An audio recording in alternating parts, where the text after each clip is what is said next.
Бүгінгі сабақта біз continue операторын қарастыратын боламыз. Жалпы continue break операторлары бұл бізде циклды басқару операторларына жатады. Соның ішінде continue операторы жалғастыру деген мағынаны білдіреді. Мысалы, ол циклда орындалу кезінде белгілі бір қойылған шарттың көмегімен ағымдағы циклды тоқтатып, келесі циклға ауыстыратын оператор. Яғни, жалғастыру, өткізіп жіберу деген мағынада қолданылады continue. Қазір мысалдар ретінде қарастырамыз. Мына жерде continue операторының for және while нұсқаларында қолданылуы көрсетілген кітапта бар. Мысалы, бірінші мысалды талдайтын болсақ, мысалдың шарты бойынша n мен m аралығында цикл жүргізіп, цикл параметрінің жұп немесе тақ екенін тексереміз. Цикл параметрі жұп болған жағдайда бірден цикл басына қайтып, кейінгі цикл қадамын орындауға өтеміз. Мысалдың программа коды берілген. Енді бізде мына жерде мысалға қарайтын болсақ, және мысалдың шартына қарайтын болсақ, бізде 14 және 15 сандар аралығында сан берілген мысалға. Енді осы сандардың аралығындағы тақ сандарды шығарып беру керек. Біз алдыңғы сабақтан бері жалпы тақ сандарды шығаруды біз білеміз. Қазір мен осы есептің несін көшіріп қойдым кодын. Біз map арқылы n және m сандарын береміз, енгіземіз және ай аралықты жаздық. Және бізде шарт, алдыңғы сабақтан бері білеміз, бізде шарт, егер ай аралық, яғни и бізде 2-ге бөлгендегі мәні, оның қалдығы 1-ге тең болса, яғни бұл бізде тақ сандардың шарт екенін білеміз. Онда бізге экранға тақ сандарды шығару керек. Қане біз қазір осы жерден орындап көрейік.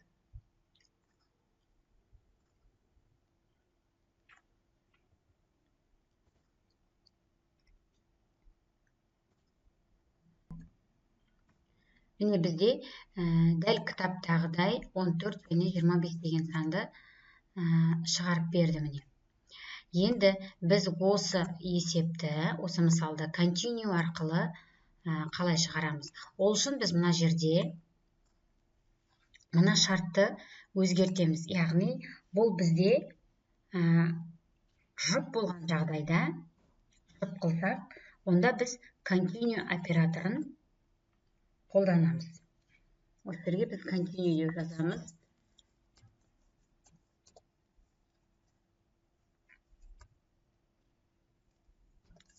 Continue. Ол кезде бізге экранға шығару керек, ай мәндерін шығару керек. Яғни, бұл жерде continue өткізіп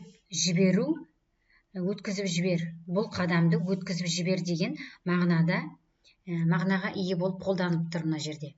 Яғни, егерде и аралық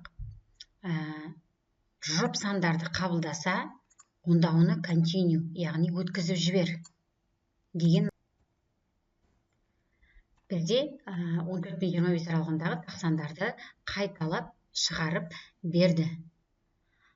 Әрі қарай біз бірінші тапсырманың бірінші есебін қарастырайық. К менен R аралығындағы соңғы цифры т-ға тең сандарды экранға шығаратын программа құруымыз керек. Яғни, бізде 10 менен 39-дың аралығындағы сандар арасындағы, яғни бірінші санымыз 10, соңғы санымыз 39. Осы сандар аралығындағы сандардың ең соңғы саны 7 болатын сандарды экранға шығаруымыз керек. Айнымалыларды енгіземіз. К деп енгізейік, сосын өтір т мәнін, яғни соңғы цифры, яғни соны енгізуіміз керек. Енді бізде for аралық К-дан P-ға дейін болады. k деген бізде бірінші мән, ал пи деген соңғы мән, пи плюс 1 деп аламыз. Енді бізде шарт қандай болады?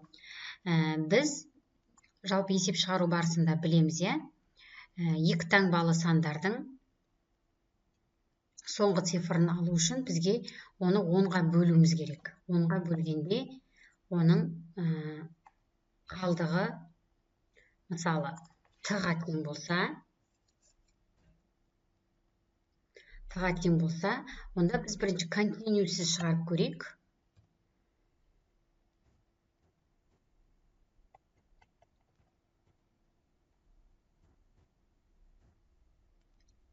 Онда бізге экранға шығару керек. Алып көрейік.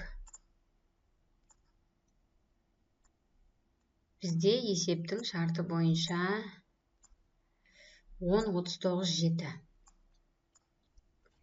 10, 39 және 7. Дәл кітаптағыдай бізде сандарды шығарып берді.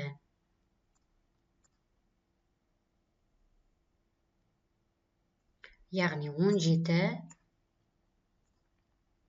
27, 37 деген сандар шығарып берді. Ал енді осы мысалды, осы есепті continue оператор арқылы жасайтын болсақ, онда біз мына жерде шартты өзгертеміз. Егер де т-ға тең емес болса, деп жазамыз. Т-ға тең емес болса, онда өткізіп жібер. Ол бізге қажет емес. Онда өткізіп жіберу. Жерге біз continue жазамыз.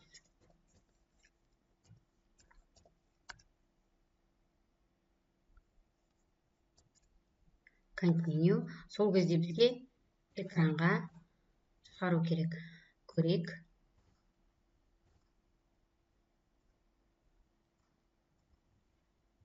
Он 39. Бізде соңғы цифр 7. 17, 27, 37 деген дәл осы мәнді алдық. Келесі екінші есеп бойынша n натурал саны берілген, сол санда кездесетін барлық пи цифрын өшіріп таста. Санды кері ретпен экранға шығаратын программа кодын құр дейді. Мысалы, бізде мынандай сан берілген. Осы сандағы 5 деген, осы цифрлардың ішіндегі 5 деген цифрларды жойып тастап, қалған цифрды экранға шығаруымыз керек, және ол цифрлар кері ретпен тұру керек. Енді оны қалай жасаймыз? Бірінші біз программасын құрып алайық. Бірден continue арқылы жазып көрейік. Мысалы, бізге бұл жерде n және p деген айнымалылар қажет болады, n және p. Және бізде бұл сандардың әрбір цифрын жеке қарастыратын болғандықтан, біз бұны бүтін мән деп алмаймыз, бұны жолдық деп аламыз. Және біз мына жерде str тип болғандықтан аралықты len деп алайық. Len.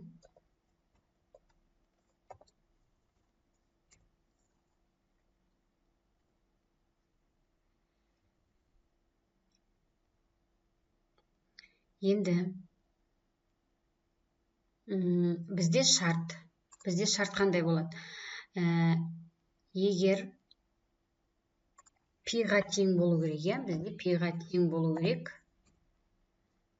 Осы и аралық. Осы n-дағы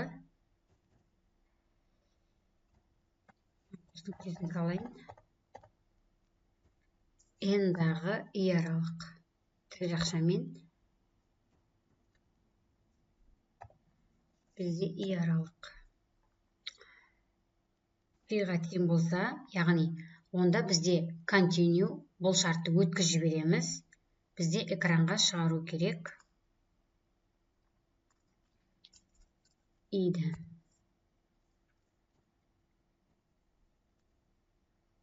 Және осыны бір жолға шығарып көрейік.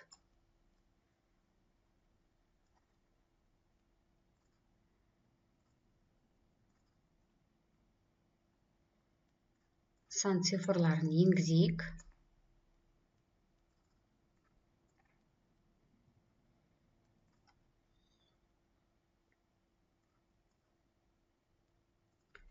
Жиырма бес, 47, 585, 585, 5. Бізде экранға шығарды. Бірақ бізде шығарғанменен, яғни кілең 5 деген сандарды алып тастады. Міне мынау бойынша.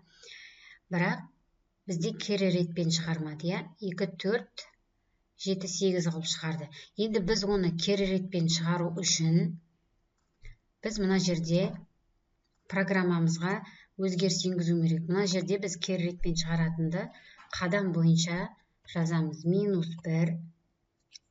үтір, -1, үтір, -1 деп жазамыз. Енді көрейік.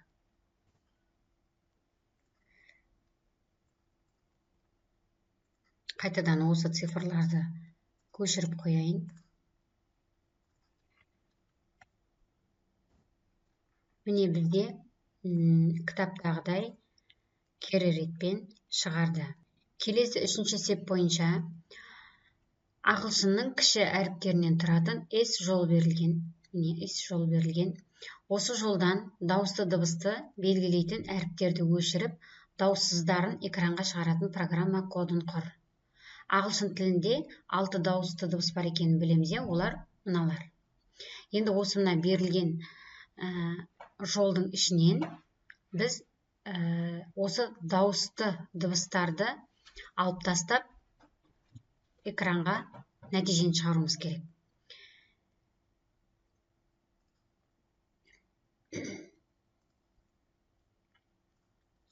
Ол үшін бізге тек қана S жолды енгізу керек болады.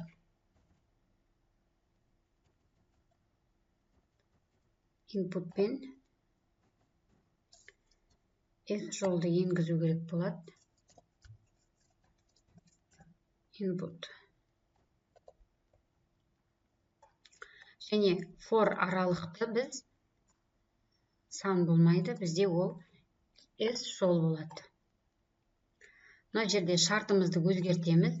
Бізде шартта қандай дауысты дыбыстар, соның барлығы тұру керек, бізде. Тең болады, тең.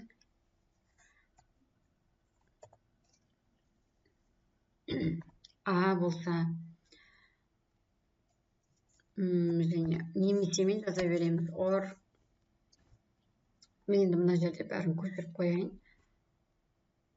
Міне бізде осы дыбыстар кездессе, оларды өткізіп жібер, яғни continue, өткізіп жібер, ары қарай жалғастырып, келесісін орындай бер. Тек қана біз экранға айды шығарамыз.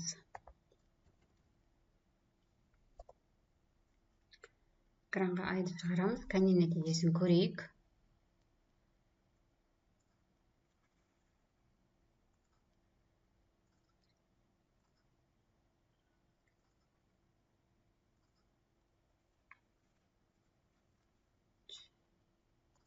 Бізде range мына жерде қате шығарып тұр. Так, бізде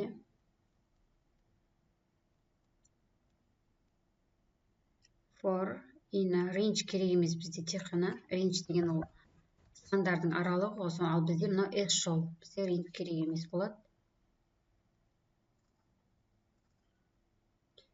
Енді осы жерге мына әріптерді теріп көрейік. Енді нәтижесін көрейік. Бізде нәтиже бойынша дәл осылай нәтиже шығып тұр.